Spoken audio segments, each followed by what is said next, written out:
비밀. 비밀은 남에게는 알려서는 안 되거나 드러내지 않아야 할 일, 또는 밝혀지지 않았거나 알려지지 않은 속내라는 사전적인 의미를 가진다.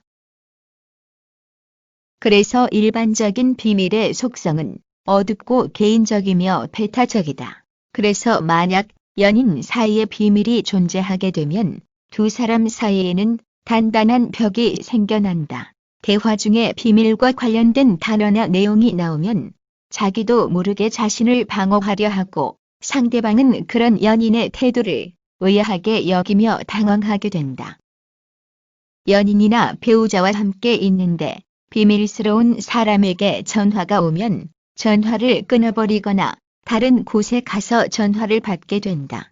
왜 거기 가서 전화를 받느냐고 하면 잘못 걸려왔다거나 방해하지 않으려 했다고 둘러대면 웬만한 둔치가 아닌 다음에야 이상하다는 느낌을 받게 될 것이다.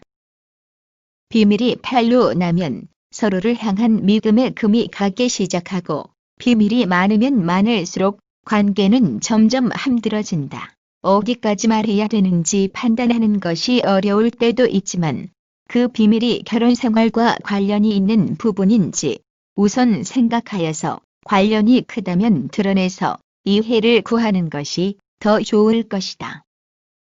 당장 눈앞에 닥친 갈등을 해결하려고 결과도 생각지 않은 채 비밀을 말해버리면 오히려 득보다 실이 생길 수 있다. 비밀이 결혼 생활과 관련된 것이라면 더욱 그렇다. 저는 궁금하긴 했지만 묻지 않았거든요. 그런데 술을 잔뜩 마시고 새벽에 와서는 엉엉 울면서 자기의 과거 여자들에 대한 이야기를 하는 거예요.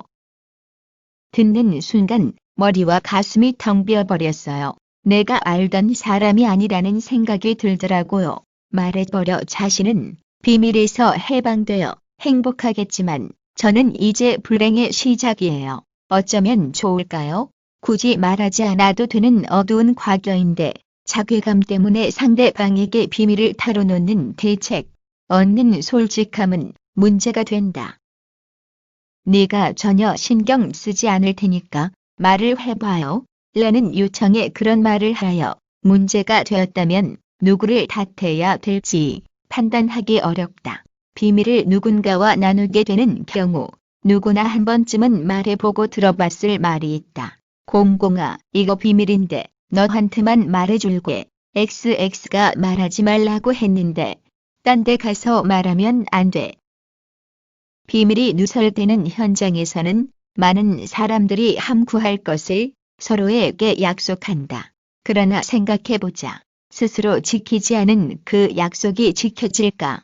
비밀을 혼자 간직하는 것이 얼마나 어려운지는 신라 시대나 그리스 시대 이야기, 임금님 귀는 당나귀 귀에서 잘 보여준다. 오죽하면 숲에 대고 말하거나 땅을 파고 말한 후 묻었을까? 그러니 비밀은 아예 처음부터 만들지 않는 것이 좋다. 특히나 부부 사이에서는 더욱 그러하다. 부부 관계는 다른 어떤 관계보다도 투명하고 건강해야 한다.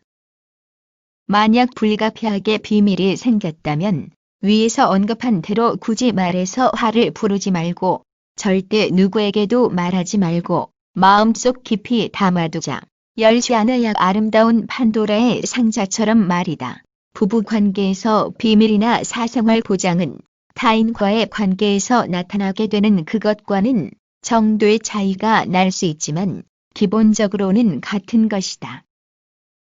비밀이나 사생활 보장은 인간의 기본적 권리에 기초하고 있다. 그러나 비밀이나 사생활 보장의 권리는 절대적인 것은 아니다.